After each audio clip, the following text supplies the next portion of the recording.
नमस्कार दोस्तों, स्वागत है आपका इस नए वीडियो में। हमारी जिंदगी में कई बार हम खुद को एक मुश्किल घड़ी में पाते हैं। कई बार हमें बड़े फैसले लेने पड़ते हैं, लेकिन हमें यह नहीं पता होता कि वो सही है या गलत। क्या उस फैसले का परिणाम हमारे जीवन में खुशियां लाएगा या मुसीबत। लेकिन कई बार हमारे पास सही निर्णय लेने की सुझाव नहीं होते और हम जल्दबाजी में फैसला कर लेते हैं, और उन फैसलों की वजह से हमारी जिंदगी सुखमय हो सकती है या फिर हमारी जिंदगी नरक से भी बढ़कर हो सकती है। इसलिए सही फैसला लेने की क्षमता हमारे जीवन में सफलता हासिल करने के लिए आवश्यक है। तो चलिए आज की इस बोध कहानी के माध्यम से जानते हैं कि जीवन में सही फैसले कैसे लिए जाएं, और यह भी कि सही निर्णय लेने के तरीका कौन सा है। तो बिना किसी देरी के कहानी शुरू करते हैं दोस्तों। कई साल पहले की बात है। एक छोटे से राज्य में एक बौद्ध भिक्षु निवास कर रहे थे, जिन्हें सभी जगहों पर उनके ज्ञान के बड़े चर्चे थे। वह बौद्ध भिक्षु बहुत ज्ञानी थे। उनके पास लोग बहुत दूर दूर से आते थे ताकि वे उनसे अपनी समस्याओं का समाधान प्राप्त कर सके। उनके पास कोई भी कैसी भी समस्या लेकर क्यों ना आए, वह समस्या का समाधान अवश्य करते थे। जब भी वह किसी की समस्या सुनते तो उस समस्या को बड़े ही ध्यान से सुनते, समझते, उसमें लीन हो जाते, और उसके बाद कुछ देर के लिए वह आंखें बंद करते और समस्या के बारे में अच्छे से सोच विचार करते और उसके बाद उसका समाधान देते। ऐसे में कोई भी व्यक्ति उनके बारे में केवल एक ही बात सोचता था, शायद इन साधु के पास कोई ऐसी चमत्कारिक शक्तियां हैं जिससे यह समाधान पूछते हैं और उसके बाद हमें वह समाधान बताते हैं। एक बार एक युवक ने उन महाराज से यह पूछ भी लिया, क्या आपके पास ऐसी कोई चमत्कारी शक्तियां हैं जिसके कारण आप हमारी समस्याओं का समाधान करते हैं, या आपके पास ऐसी कोई दिव्य दृष्टि है जिससे आप हमारी समस्याओं का समाधान खोज पाते हैं। उस युवक की यह बात सुनकर वह साधु जोर जोर से हंसने लगे, लेकिन उन्होंने उस युवक की बात का कोई जवाब नहीं दिया। उसके कुछ ही दिनों बाद उस राज्य में एक बड़ी अजीब सी घटना घटी। उस राज्य में एक बुढ़िया औरत रहा करती थी जो अपने पूरे घर में अकेले ही रहती थी। उसका कोई ना था। उस राज्य से होकर 4 मित्र अपने घर की ओर जा रहे थे। वे लोग दूसरे नगर में काम करके पैसा इकट्ठा करके अपने गांव की ओर जा रहे थे। ये बात बहुत पुराने जमाने की है, जब यातायात के साधन ना हुआ करते थे, इसलिए वे लोग पैदल ही यात्रा किया करते थे। इसी कारण वे चारों मित्र अपने अपने धन को इकट्ठा करके अपने गांव की ओर प्रस्थान कर रहे थे। उन चारों ने अपना अपना धन एक छोटी सी पोटली में रखा था और उसी पोटली में उन सब की सारी कमाई थी। तभी उन चारों मित्रों में से एक मित्र कहता है, मित्रों, इस तरह से यदि हम अपना धन अलग अलग रखेंगे तो इससे हमारा धन चोरी हो सकता है। क्यों ना हम अपना सारा धन एक ही पोटली में रख दें, जिससे हम सब इस पर ध्यान भी दे सकेंगे और हमारा धन सुरक्षित भी हो जाएगा। और जब हम अपने गांव पहुंच जाएंगे तो हम वहां पर अपना अपना हिस्सा इसमें से ले लेंगे। उन तीनों मित्रों ने उस युवक की बात मान ली और वे सभी मिलकर अपना धन एक ही पोटली में रख देते हैं और वे सभी मिलकर अपने गांव की ओर आगे बढ़ते हैं। चलते चलते काफी समय बीत चुका था और अब रात्रि होने वाली थी। तभी आगे चलकर रास्ते में उन्हें एक घर दिखाई दिया जहां पर एक बूढ़ी औरत रहा करती थी। रात्रि का समय भी हो चुका था और उन चारों मित्रों को रात रुकने के लिए कोई ना कोई जगह की आवश्यकता भी थी। ऐसे में उन चारों ने मिलकर यह योजना बनाई कि वे लोग आज रात इसी घर में ठहरेंगे। इसलिए वे चारों लोग उस घर की ओर आगे बढ़ते हैं। उस घर का दरवाजा खटखटाते हैं। तभी सामने से एक बूढ़ी औरत दरवाजा खोलती है और उन चारों मित्रों में से एक मित्र हाथ जोड़कर उस बूढ़ी औरत से कहता है, माता जी, हम अपने गांव की ओर जा रहे थे, लेकिन यहां रास्ते में ही रात हो गई और अब हम इतनी रात में सफर नहीं कर सकते। इसलिए हमारी आपसे विनंती है कि हम आपके यहां पर एक रात रुकना चाहते हैं। सुबह होते ही हम यहां से चले जाएंगे। उस बूढ़ी औरत ने काफी देर सोच विचार किया और उसके बाद वह बूढ़ी औरत कहती है, ठीक है, तुम सभी आज रात के लिए यहां पर रुक सकते हो। मुझे कोई दिक्कत नहीं, मैं खाना बनाने जा रही हूं। कहो तो तुम लोगों के लिए भी बना दूं। उन चारों ने सहमति जताते हुए कहा, हां बिल्कुल। उसके बाद उन चारों मित्रों ने धन की पोटली उस बूढ़ी औरत को थमा दी और कहा, माता जी, इस पोटली में हमारे साल भर की कमाई है।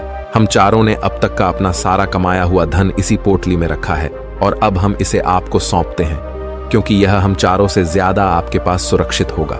हम बस इतना चाहते हैं कि यदि हम चारों में से कोई एक व्यक्ति से लेने आए तो आप इस पोटली को उसे मत देना जब तक कि हम चारों एक साथ इस पोटली को लेने न आए।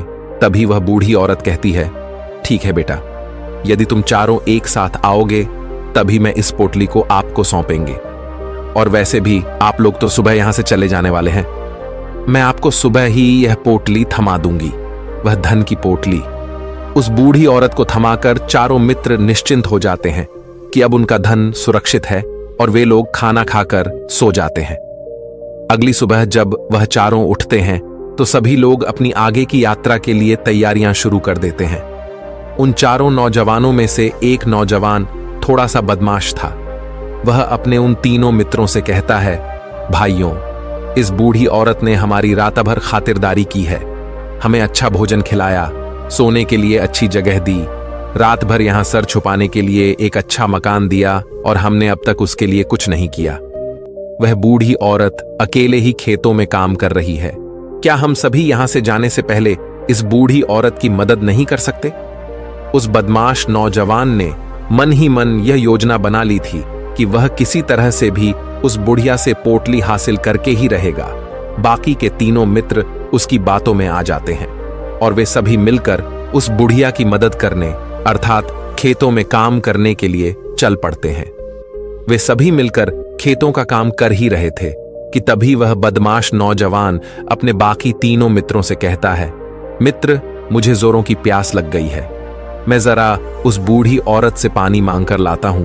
वह बाकी मित्र भी अब काफी थक चुके थे, उन्हें भी जोरों की प्यास लगी थी, इसलिए वह तीनों मित्र उसे वहां से जाने की अनुमति दे देते हैं। जैसे ही वह बदमाश उस बूढ़ी औरत के पास पहुंचता है, वह उस बूढ़ी औरत से कहता है, माता जी, अब हम यहां से जा रहे हैं, कृपया करके हमारे धन की पोटली हमें वापस दे दें। इस पर वह बूढ़ी औरत कहती है, नहीं नहीं, जब तक तुम चारों एक साथ ना हो तब तक मैं वह पोटली किसी को नहीं दे सकती। तुम्ही ने तो कहा था कि जब तक हम चारों एक साथ ना हो तब तक यह पोटली किसी को नहीं देनी है। तभी वह बदमाश उन तीनों की तरफ इशारा करते हुए कहता, हे लाओ। उन तीनों ने सोचा कि हमारा मित्र हमारे लिए पानी लाना चाहता है, इसलिए वह हमसे आज्ञा मांग रहा है। तभी उन तीनों मित्रों ने इशारे में उस युवक से कहा, हाँ हाँ ठीक है, ले आओ।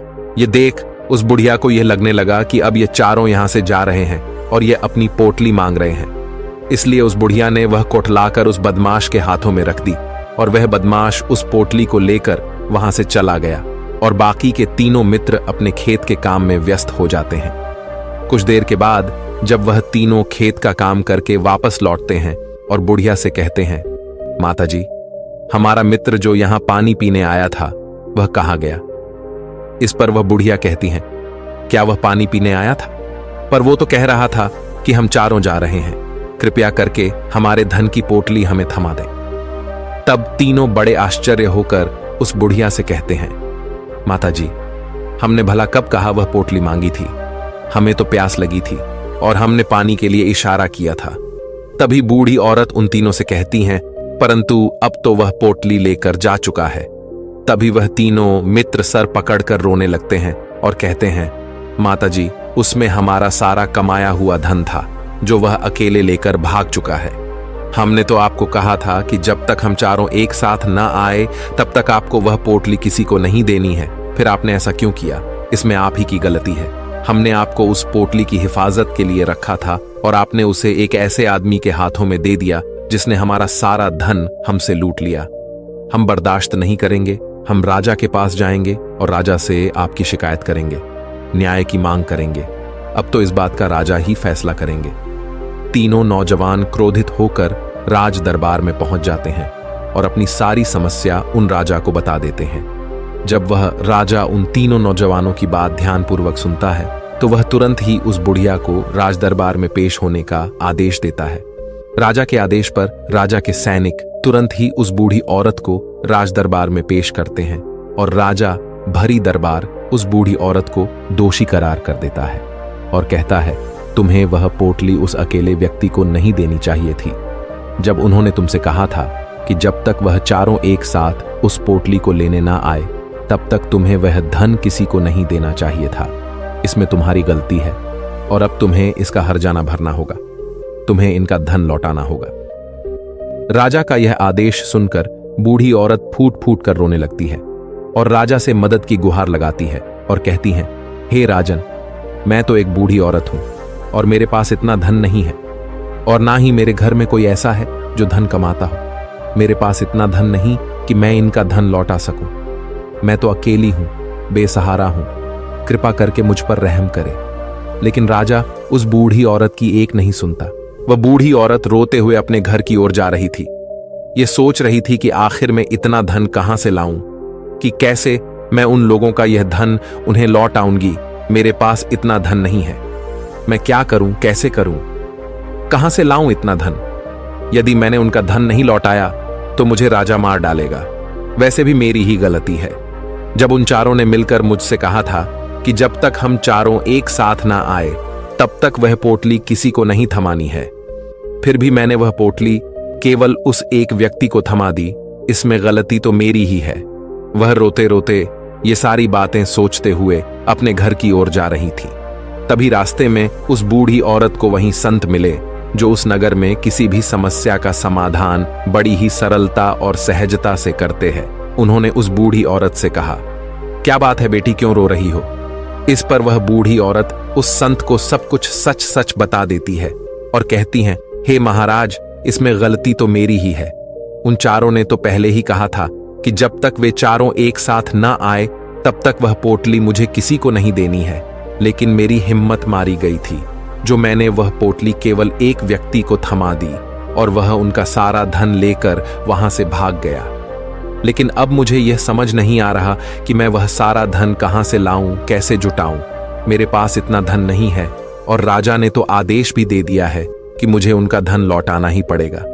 लेकिन मैं यह समझ नहीं पा रही कि इतना सारा धन मैं कहां से लाऊंगी। तभी वह संत उस बूढ़ी औरत से कहते हैं, शांत हो जाओ, मैं कोई ना कोई रास्ता जरूर निकाल लूंगा।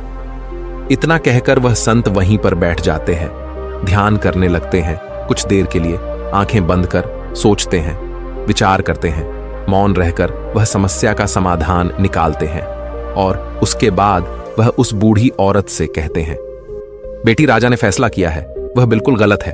आपने जो किया इसमें आपकी कोई गलती नहीं है। राजा का फैसला गलत है। उन संत के इतना कहने पर बूढ़ी औरत चुप हो गई और यह सोचने लगी कि आखिर राजा का फैसला कैसे गलत हो सकता है। राजा तो सभी के लिए न्याय ही करते हैं और वह कभी किसी का बुरा नहीं करते। फिर आखिर आज राजा का फैसला कैसे गलत हो गया? उन संत और उस बुढ़िया की बात आसपास के खड़े लोग सभी लोग सुन रहे थे और वे लोग भी बड़े अचरज में थे, क्योंकि राजा का फैसला कैसे गलत हो सकता है। राजा ने तो बिल्कुल सही फैसला लिया है। इस बूढ़ी औरत ने ही गलती की है, उन चारों का धन केवल एक ही को थमा दिया। ऐसे में इस बुढ़िया को उनका धन तो लौटाना ही चाहिए। राजा ने गलत फैसला कहा किया है। तभी वह संत उस बूढ़ी औरत से कहते हैं, जाओ और राज दरबार में कह दो कि हे राजन, आपका फैसला गलत है और सही क्या है, गलत क्या है, इसका फैसला मैं करूंगा। पहले तो बूढ़ी औरत इतनी हिम्मत ही नहीं जुटा पा रही थी कि वह राज दरबार में जाकर भरे राज दरबार में राजा को यह कह सके कि राजन, आपका फैसला गलत है। लेकिन जैसे तैसे उसने हिम्मत जुटाई और वह वापस राज दरबार लौटी। उसने डरते हुए भरे राज दरबार राजा से बड़ी थर्राती आवाज में कहा, हे राजन, आपने जो फैसला किया है वह फैसला गलत है। इतना कहकर उसने राजा को सारी बात सच सच बता दी। उस बूढ़ी औरत की बात सुनकर राजा बहुत क्रोधित हुआ। राजा ने उस बूढ़ी औरत से कहा, कौन है वह संत जिसने मेरे फैसले को गलत बताया है? क्या उन्हें नहीं लगता कि मैंने सही निर्णय लिया है? मैं हर रोज कई निर्णय लेता हूं, कई फैसले करता हूं, लेकिन आज तक कभी किसी ने मुझसे यह नहीं कहा कि मेरा फैसला गलत है। यदि उन संत ने मुझे सही फैसला न सुनाया, उन्हें फांसी की सजा दे दूंगा। यह बात पूरे नगर में फैल गई। सभी लोग यह जानने के लिए हैरान थे कि आखिर वह साधु ऐसा कौन सा फैसला सुनाने वाले हैं जो राजा से भी उचित होगा, जिसमें सबके लिए न्याय होगा। राजा ने अपने सैनिकों को तुरंत ही आदेश दिया कि जाओ और संत को राज दरबार में लाओ। राजा की आज्ञा के अनुसार वे सैनिक तुरंत ही उन संत को लेने के लिए निकल पड़े। वे लोग कुछ ही देर बाद उन संत को लेकर राज दरबार पहुंचे। राज दरबार में सभी लोग उपस्थित थे और सभी लोग उन संत के फैसले का इंतजार कर रहे थे। उन संत को देखकर राजा कहता है, महाराज, आपको ऐसा क्यों लगता है कि हमने जो फैसला किया है वह गलत है? इस बुढ़िया ने यह वादा किया था कि वह चारों लोगों को एक साथ ही वह पोटली जमाएगी। फिर आखिर उसने अपना वादा क्यों तोड़ा? इसने यह गलती क्यों की कि इसने केवल एक ही को पोटली थमा दी और वह उनका सारा धन लेकर यहां से भाग गया? तो क्या इसमें इसकी गलती नहीं है? क्या इससे इनका धन नहीं लौटाना चाहिए? इस पर वह साधु बड़ी विनम्रता से राजा से कहते हैं, हे राजन, यह आपका फैसला था, लेकिन मैं आपसे कुछ कहना चाहता हूं। इस पर राजा कहता है, ठीक है, कहिए आप क्या कहना चाहते। इस पर वह साधु बड़ी विनम्रता से राजा से कहता है, हे राजन, जैसा कि वादा किया गया था कि पोटली एक साथ उन चारों को ही दी जाएगी, तो अभी तो ये केवल 3 है, चौथा कहां है? तो इनसे कहिए कि ये लोग यहां से वापस जाएं और अपने उस चौथे मित्र को यहां लेकर आए, तभी इनका धन वापस किया जाएगा। और वादा भी ऐसा ही किया गया था कि जब तक चारों लोग एक साथ ना हो तब तक उनका धन उन्हें नहीं लौटाया जाएगा। और यदि यह बूढ़ी औरत इन तीनों को धन लौटा देती है तो ये बूढ़ी औरत अपना वादा तोड़ देगी, और ये सही नहीं है। इसलिए यदि आप चाहते हैं कि इनका धन लौट आया जाए तो पहले इनसे कहिए कि ये लोग जाएं और अपने उस चौथे मित्र को यहां पर वापस ले आए। उस राजदरबार में हर कोई इस बात को सुनकर बहुत खुश हुआ। सभी ने उन संत की बहुत तारीफ की। राजा भी उन संत के इस फैसले से पूरी तरह से सहमत था। राजा तुरंत ही उन संत के सामने सिर झुका लेता है और हाथ जोड़कर उनसे कहता है, हे महाराज, आपका यह फैसला इतना सही कैसे हो सकता है? आखिरी बात मेरे दिमाग में आई क्यों नहीं? मैंने इस बात को इस तरह से सोचा क्यों नहीं? तभी वह साधु उस राजा से कहते हैं, हे राजन, आपके पास और भी काम होते हैं। आप दिन भर व्यस्त रहते हैं और आपको जल्दबाजी में फैसले लेने पड़ते हैं। आपने इस मामले को सुना समझा, लेकिन इसे देखने में आप गलती कर गए। इससे आपने केवल ऊपरी तौर पर देखा। आपने इसकी गहराई तक जाने का प्रयास तक नहीं किया। यदि आपने इस मामले की गहराई को देखा होता, समझा होता, तो आप भी इसी नतीजे पर आते। जब तक हम किसी मामले की गहराई तक नहीं जाते, तब तक हम उसका सही समाधान नहीं निकाल सकते। लेकिन हम में से अधिकांश लोग तो अपने फैसले केवल जल्दबाजी में लेना चाहते हैं, भले ही वह मामला कितना भी गंभीर क्यों ना हो। हमें तो बस अपना हक चाहिए, हमारा नाम होना चाहिए, भले ही फैसला हमारे लिए आगे चलकर हमारे लिए नुकसानदायी क्यों ना हो। लेकिन हम तो उस मामले की गहराई तक जाने के लिए सोचते तक नहीं। तभी वह राजा उन संत से कहता है, हे महाराज, क्या आपके पास कोई दिव्य शक्तियां हैं? क्या आपके पास ऐसी कोई चमत्कारिक शक्ति है जिसे आप सवाल करते हैं और बदले में वह आपको जवाब देती है, जिस कारण आप सटीक और सही समाधान बता पाते हैं? राजा की यह बात सुनकर वसंत मुस्कुराने लगे और राजा से कहते हैं, हे राजन, यह सवाल मुझसे कई लोगों ने पूछा है और मैंने कभी किसी का कोई जवाब नहीं दिया। लेकिन आप इस राज्य के राजा हैं, इसलिए मैं आपके इस प्रश्न का उत्तर देता हूं। आप में से कई लोगों को यहां ऐसा लगता है कि मेरे पास कोई ऐसी शक्तियां हैं जिससे मैं बात कर सकता हूं, जिससे मैं कोई भी समस्या का समाधान पा सकता हूं। लेकिन मैं आप लोगों को एक बात सच सच बता देता हूं, मेरे पास ऐसी कोई शक्तियां नहीं हैं। मैं तो केवल हर मामले की गहराई तक सोचता हूं, उस बात पर विचार करता हूं, और जब मैं विचार करता हूं तो मेरे सामने कई सारे समाधान आते हैं, और जो समाधान मेरे सामने आते हैं मैं उन पर भी विचार करता हूं, उनके बारे में भी गहराई तक जाता हूं। और जब मुझे लगता है कि इस समस्या का समाधान यही होना चाहिए, तभी मैं समाधान उस व्यक्ति को देता हूं ताकि वह अपनी समस्या का समाधान कर सके। अब आप ही सोचिए, आप जल्दबाजी में यह फैसला लेकर इस बुढ़िया का जीवन पूरी तरह से बर्बाद कर देते। हमारा पूरा जीवन केवल एक फैसले पर निर्भर करता है। यदि वह फैसला सही हुआ तो हमारा जीवन अच्छा बन जाएगा, और यदि वह फैसला गलत निकला तो हमारा जीवन नर्क से भी बदतर हो सकता है। इसलिए यदि आप सही और सटीक फैसला लेना चाहते हैं तो आपको मौन रहना सीखना पड़ेगा। मौन रहकर उस पर विचार करना सीखना होगा, क्योंकि हमारे फैसले ही हमारा भविष्य तय करते हैं, हमारी जिंदगी का अगला पड़ाव तय करते हैं। फिर चाहे वह फैसले छोटे हों या बड़े, वे ही हमारी जिंदगी को निर्धारित करते हैं। इसलिए सबसे पहले हमें सही फैसले लेने के लिए मौन रहना सीखना आवश्यक है, उन पर विचार करना आवश्यक है। और जब आप ऐसा करते हैं तो आपके सामने एक ही समस्या के कई सारे समाधान निकल कर आते हैं। और जब आप उन पर गौर करेंगे तो आपको यह समझ में आएगा कि उन फैसलों का समाधान कैसा होना चाहिए, कि समाधान से आपको क्या फायदा होगा और क्या नुकसान होगा, या उस समाधान पर सोच और विचार करने पर ही आप उसे समझ सकते हैं। और तभी आप यह निर्णय भी ले सकते हैं कि क्या यह समाधान उचित रहेगा या नहीं। और यह सब संभव हो सकता है यदि हम कम बोलना शुरू करें, अब पूरी तरह से मौन हो जाए। इसका अर्थ यह है कि आप भीतर से शांत हो जाएं। और जब आप भीतर से शांत होने लगते हैं तो आपका मन स्पष्ट होने लगता है, साफ होने लगता है, और आप किसी भी चीज पर सोच विचार कर सकते हैं। और जब आप भीतर से शांत होने लगते हैं तो आप ऊपर से भी कम बोलते हैं। और जब आप धीरे धीरे कम बोलने के आदी हो जाते हैं तो आप साफ और स्पष्ट तौर पर सोच और समझ पाते हैं। आपके विचारों में शुद्धता आ जाती है, जिससे आपको यह साफ और स्पष्ट देखने को मिल जाता है ये कौन सा फैसला सही होगा और कौन सा फैसला गलत होगा।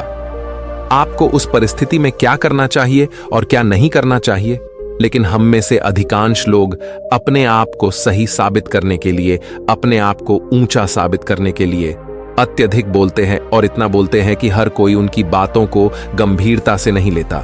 उन्हें ऐसा लगता है कि मानो ज्यादा बोलना ही हमारे लिए हमारा शस्त्र है, लेकिन वह यह भूल जाते हैं कि वह अत्यधिक बोलकर मूर्ख बन रहे हैं। लोग हमारा मजाक बनाते हैं, हमें मूर्ख समझते हैं, हमसे दूर रहने लगते हैं क्योंकि उन्हें हमारी बक बक अच्छी नहीं लगती। लेकिन जब आप भीतर से शांत होने का प्रयास करते हैं और धीरे धीरे भीतर से शांत होने लगते हैं तो आप खुद ब खुद ऊपरी तौर पर कम बोलना शुरू कर देते हैं।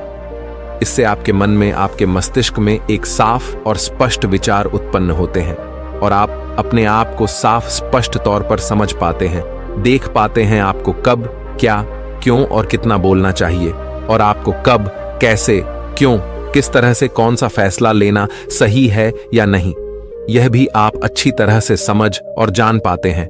जब आप कम बोलना शुरू करते हैं तब आप अपने आप को बहुत अच्छी तरह से समझना शुरू कर देते हैं, अपने आप पर अच्छी तरह से विचार करना शुरू कर देते हैं। तब आपको यह बात भी बहुत अच्छी तरह से समझ में आने लगती है कि जो हम बेकार की बक बक करते हैं उस पर हमारे शरीर की बेवजह ही कितनी सारी ऊर्जा यूं ही व्यर्थ हो जाती है, नष्ट हो जाती है, जिसे हम चाहे तो किसी जरूरी काम में लगा सकते हैं, फैसले लेने में लगा सकते हैं, जिससे हम तनाव मुक्त रह सकते हैं और हमें अच्छी नींद भी आ सकती है। और यदि आप इसी प्रकार सोच विचार कर फैसले लेना शुरू करते हैं तो आपका मस्तिष्क भी अच्छी तरह से काम करने लगता है और आपका मस्तिष्क पहले से भी ज्यादा शक्तिशाली हो जाता है। और इसका एक बहुत अच्छा उदाहरण भी आपको मैं बताना चाहूंगा। जब आप स्कूल में पढ़ते थे या फिर आज भी आप पढ़ रहे हो तो आपने देखा होगा कि जो बच्चे होनहार होते हैं, होशियार होते हैं, वे लोग बहुत कम बातें करते हैं और अपना समय सही चीजों में लगाते हैं। वह अधिकांशतः अपना समय मौन होकर ही बिताते हैं। इसी वजह से वह पढ़ाई करने में बहुत तेज होते हैं।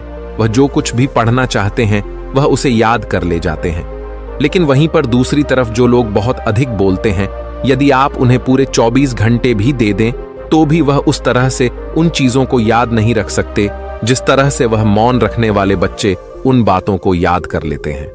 और महान चाणक्य ने भी यही कहा है कि जो व्यक्ति ये समझ जाता है कि उसे कब, कहां और कितना बोलना चाहिए, उस व्यक्ति को सफल होने से कोई नहीं रोक सकता। और आप इतिहास उठाकर देख सकते हैं, आज तक जो भी लोग महान हैं, जो लोग भी सक्सेसफुल बने हैं, उन लोगों की आदत बहुत कम बोलने की है। उनका पूरा ध्यान केवल अपने लक्ष्य पर होता है और अपना पूरा समय वह अपने लक्ष्य को पाने में ही लगा देते हैं। इसीलिए आपको भी यह आदत अपने जीवन में उतारनी चाहिए। और कम बोलने का अर्थ यह नहीं कि आप ऊपर से कम बोलें, बल्कि आप भीतर से कम बोलिए, भीतर से शांत रहिए। यदि आप रोज इसका अभ्यास करते हैं तो केवल कुछ दिनों में ही इससे होने वाले लाभ आपको आपके सामने नजर आने लगेंगे।